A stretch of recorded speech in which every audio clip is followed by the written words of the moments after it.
আশা করি সকলেই ভালো আছো। আমি তোমাদের মইদুল স্যার, ডক্টর শেখ মইদুল ইসলাম। আমি রাষ্ট্রবিজ্ঞানের বিভিন্ন বিষয় নিয়ে এই চ্যানেলে আলোচনা করে থাকি। আজকের আমার আলোচনার বিষয় ভারত বাংলাদেশ সম্পর্কের মধ্যে বৈরিতার কারণগুলো কী কী, ভারত বাংলাদেশ সম্পর্কের মধ্যে বিরোধের কারণগুলো কী কী। আমি ঠিক এর আগের ভিডিওতেই আলোচনা করেছিলাম ভারত বাংলাদেশের আন্তর্জাতিক ক্ষেত্রে সম্পর্কগুলো কী কী, এবং সেখানে আলোচনা করতে গিয়ে আমি বিস্তারিত একটা জায়গার কথা বলেছিলাম। এবং আজকে কিন্তু আমার কথাই ছিল যে আমি ঠিক পরের ভিডিওতেই ভারত বাংলাদেশের সম্পর্কের ক্ষেত্রে বিরোধের কী কী কারণ আছে সেগুলো নিয়ে আলোচনা করব। এবং সেই কথা অনুযায়ী আজকে আবারও ক্লাস নিতে বা ভিডিও করতে বসে গেছি যে ভারত বাংলাদেশের সম্পর্কের ক্ষেত্রে, অবশ্যই আন্তর্জাতিক ক্ষেত্রে সম্পর্কের ক্ষেত্রে বিরোধের কারণগুলো কী কী আছে সেই নিয়েই কথা বলবো। দেখো, ভারত বাংলাদেশের আন্তর্জাতিক সম্পর্কের ক্ষেত্রে বিরোধের কারণগুলো নিয়ে কথা বলার আগে আমি একটু বলে নেওয়া ভালো বলে মনে করছি যে বাংলাদেশের আভ্যন্তরীণ একটু সমস্যা আছে, যে সমস্যাটার জন্য আভ্যন্তরীণ চিন্তা ভাবনার দিক থেকে মানুষের একটা একটা সন্দেহের জায়গা রয়েছে, যেখান থেকে ভারতের সঙ্গে তাদের সম্পর্কের জায়গাটা একটু খারাপ হয়ে থাকে। এটা একটুখানি উল্লেখ করে নিই, কারণ এটা বিস্তারিত উল্লেখ করার পরিস্থিতি বা ক্ষেত্র আজকের নয়। সেটা হচ্ছে যে আমরা জানি ভারতবর্ষের সঙ্গে বাংলাদেশের সুসম্পর্ক একেবারে বাংলাদেশের স্বাধীনতার সময় থেকে, এবং এই নিয়ে আমি বিস্তারিত কথা বলেছি আগের ভিডিওতে। তাই এই ভিডিওতে বিস্তারিত কথা বলছি না, তোমরা পারলে অবশ্যই আগের ভিডিওটা দেখে নেবে। তো ভারতের সহযোগিতা পেয়েছিল বাংলাদেশ স্বাধীনতার জন্য। তার ফলে আওয়ামী লীগ যতদিন বাংলাদেশে ক্ষমতায় থাকে ততদিন কিন্তু ভারতের সঙ্গে বাংলাদেশের সম্পর্কটা খুব ভালো থাকে। এবং আওয়ামী লীগ বাদ দিয়ে যখনই বাংলাদেশের পিএনবি জামাত জোট ক্ষমতায় আসতে চায় বা তারা যখন বিরোধী হিসাবে আন্দোলন করে, তারা কিন্তু চায় না যে ভারতের সঙ্গে বাংলাদেশের সম্পর্কটা এই রকমভাবেই একটা মসৃণ অবস্থায় থাকুক। তারা কখনোই ভারতকে ভালো চোখে দেখেনি। তাদের কাছে বরং তাদের বন্ধু দেশ হলো পাকিস্তান, চীন এবং আমেরিকা। যাই হোক, এই বিষয়ে বিস্তারিত কিছু কথা বলবো না, এটা তাদের আভ্যন্তরীণ বিষয়। তাই আভ্যন্তরীণ বিষয় নিয়ে ডিটেলসে কথা বলতে যাওয়াটার আমাদের দরকার নেই। আমরা যেটা নিয়ে কথা বলবো, আন্তর্জাতিক সম্পর্কের ক্ষেত্রে পরস্পর একে অপরের সহযোগিতার ক্ষেত্রে কোন কোন বিষয়ে ভারতের সঙ্গে বাংলাদেশের দ্বন্দ্ব হয়ে থাকে, সেই বিষয়গুলোই আজকে উল্লেখ করব। এর মধ্যে একটা কথা বলে নিই, আমি আমার গত দুটো ভিডিওতে লক্ষ্য করে দেখছিলাম যে আপনারা কেউ কেউ আমাকে শেখ মইদুল ইসলাম নামটা দেখার জন্যে বাংলাদেশি হিসাবে দেখে দিচ্ছেন, কেউ কেউ বা আমাকে শেখ মইদুল ইসলাম নামটা হওয়ার জন্যে আমাকে বিজেপি বিরোধী হিসাবে মনে করছেন। আবার কেউ কেউ বা বলছেন আমার ইনফরমেশনের মধ্যে ভুল আছে। দেখুন, আপনাদের মন্তব্য থাকতেই পারে, আপনাদের এই রকম মন্তব্য করার জন্যেও আমি আপনাদেরকে ধন্যবাদ জানাই। তবে শুধু কয়েকটা কথা বলে নিই যে আন্তর্জাতিক সম্পর্কের ক্ষেত্রে যখন আমি কথা বলতে যাব, তখন ভারত নিয়েও যেমন কথা বলবো, তখন বাংলাদেশ নিয়েও তেমন কথা বলবো। আমাকে ভারতের কথাও বলতে হবে, বাংলাদেশের কথাও বলতে হবে। আর যেটা নিয়ে আপনারা কোনো রাজনৈতিক দলের কথা বলছেন, এ প্রসঙ্গে একটা কথা বলে রাখি যে বিজেপি বা তৃণমূল বা সিপিএম বলে দেখে দেওয়ার কিছু কারণ নেই। কারণ রাষ্ট্রবিজ্ঞান আলোচনা করতে গেলে হয়তোবা আমাকে কোনো কোনো ভিডিওতে কোনো রাজনৈতিক দলের নাম, তাদের ভালো মন্দের কথা নিয়ে বলতে হতেই পারে। আর যদি আপনাদের এই প্রসঙ্গে এই কথা বলা নিয়ে আপনাদের যদি কোনো ব্যক্তিগতভাবে আঘাত লেগে থাকে, এর জন্য আমি ক্ষমা প্রার্থী। কারণ ব্যক্তিগত আঘাত দেওয়ার কারণ বা উদ্দেশ্য বা প্রয়োজন যেটাই বলি না কেন আমার বিন্দুমাত্র নেই। কারণ আমি একজন রাজনীতিবিদ নই, আমি একজন শিক্ষক। অতএব আমি একজন শিক্ষক হিসাবে আমি চেষ্টা করি অবশ্যই একটা নিরপেক্ষ পর্যালোচনা করার। আর একটা কথা বলি, যদি আপনাদের মনে হয়ে থাকে যে কোনো একটা জায়গায় আমার ভুল ইনফরমেশন আছে, তাহলে আমি করজোড়ে আপনাদের কাছে আবেদন করব আপনারা কমেন্ট সেকশনে গিয়ে সেটা সংশোধন করে দেওয়ার চেষ্টা করবেন। কারণ একটা মানুষের পক্ষে সব ইনফরমেশন যে ঠিক হবে বা ঠিক বলবে এরকম কিছু মানে আমার অন্তত জানা নেই। তবে হ্যাঁ, এটুকু বলি, আমি সর্বতোভাবে চেষ্টা করি ঠিকঠাক ইনফরমেশন দেওয়ার। যদি আমার কোনো অজানায় ভুল ইনফরমেশন থেকে থাকে সেটা আমি অবশ্যই কারেকশন করে নেব। যাই হোক, আমি চলে আসি আমাদের মূল আলোচনার বিষয়বস্তুতে। দেখো, ভারত এবং বাংলাদেশের সম্পর্কের ক্ষেত্রে বিরোধের দ্বিপাক্ষিক সম্পর্কের বিরোধের ক্ষেত্রে মূল যেটা সমস্যা সেটা হচ্ছে দীর্ঘ একটা সীমান্ত কেন্দ্রিক সমস্যা, সীমান্তকে নিয়েই সমস্যা।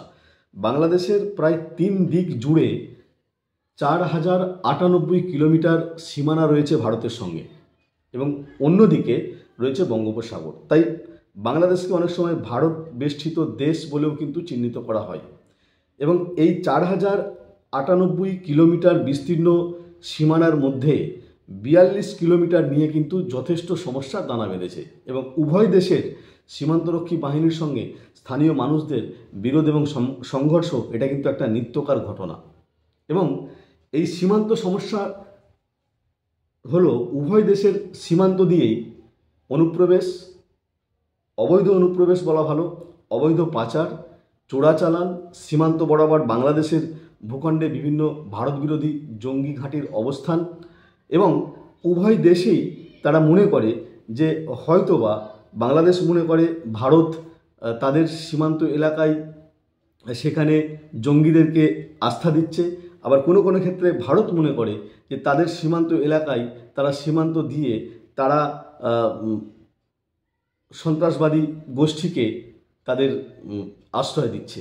এই সীমান্ত সমস্যাটা কিন্তু একটা বড় সমস্যা। তবে হ্যাঁ, এটা বলে রাখা ভালো যে এই নিয়ে তিক্ততা অবসানের জন্য ভারত বাংলাদেশের মধ্যে একটা কাঁটা তারের বেড়া দেওয়ার উদ্যোগ নিয়েছিল ভারত। এই উদ্যোগকে আবার বাংলাদেশ ভালো চোখে দেখেনি।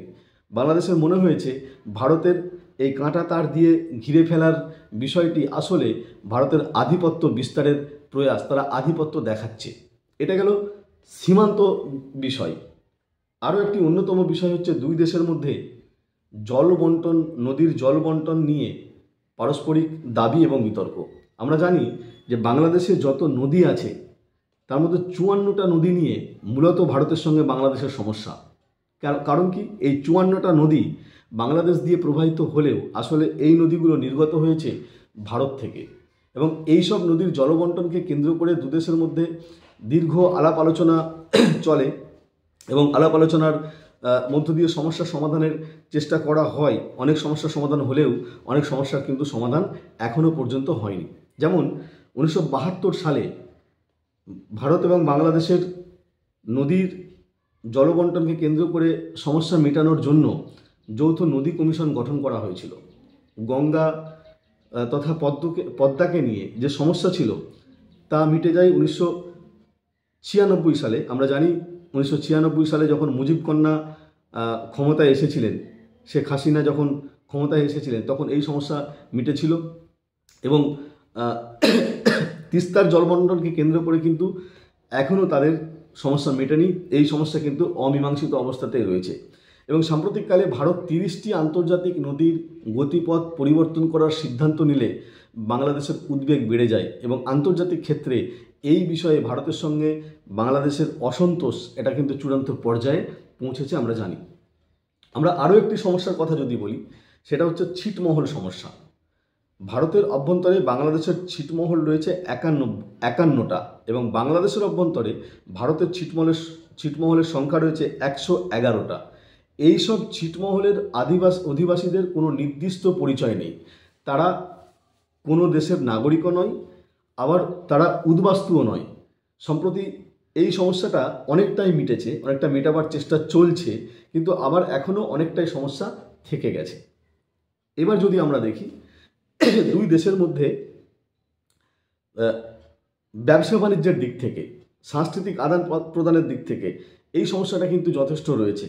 আমরা অনেক ক্ষেত্রে দেখেছি, বিশেষ করে সাপটা চুক্তি করার ফলে অনেক বিষয়ে শুল্কের হ্রাস করা হয়েছে বটে, কিন্তু এখনও কিন্তু অনেক সমস্যা রয়েছে। তার মধ্যে অবশ্যই ট্রানজিট সমস্যা রয়েছে, তার মধ্যে আমদানি রপ্তানির ক্ষেত্রে সমস্যা রয়েছে, শুল্ক নিয়ে সমস্যা রয়েছে। এই সমস্যা কিন্তু ভারত বাংলাদেশের মধ্যে এখনও পর্যন্ত যথেষ্টভাবে রয়েছে। আমরা এরপরে আরও যদি একটা অন্যতম সমস্যা দেখি, সেটা হচ্ছে অনুপ্রবেশজনিত এবং উদ্বাস্তু সমস্যা।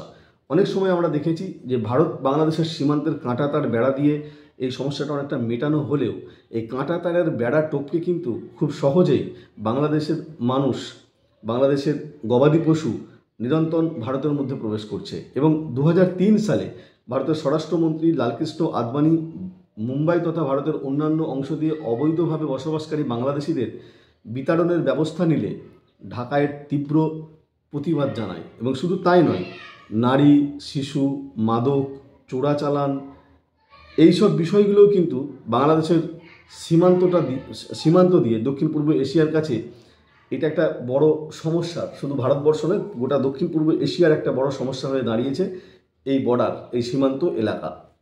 যাই হোক, সম্প্রতি আরও একটি বড় সমস্যা দেখা দিচ্ছে, সেটা হচ্ছে যে সারা পৃথিবী জুড়ে এই সমস্যাটা, শুধু ভারত বাংলাদেশের সম্পর্কের ক্ষেত্রে সমস্যা নয়, সেটা হচ্ছে সন্ত্রাসবাদ সমস্যা।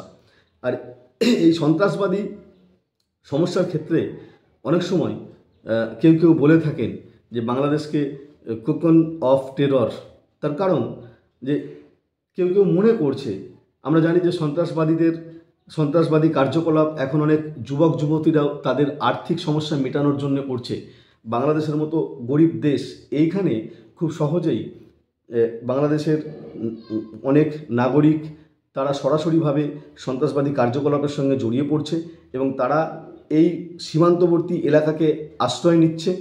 আবার কখনো কখনো বা তারা বাংলাদেশিরা বা বাংলাদেশটা অনেকটা সময় সন্ত্রাসবাদীদের একটা সেফ আশ্রয়স্থল হয়ে দাঁড়াচ্ছে। এটা অবশ্যই একটা অভিযোগ থাকছে, এটা বলে ফেলাই ভালো, অভিযোগ রয়েছে। এবং সর্বশেষ যে সমস্যাটার কথা বলবো, সেই সমস্যাটা হচ্ছে ট্রানজিট সমস্যা। বাংলাদেশ এবং ভারতের মধ্যে ট্রানজিট সমস্যা মেটানোর জন্য 2015 সালে দুই দেশের মধ্যে সমঝোতার কথা বলা হয়েছে।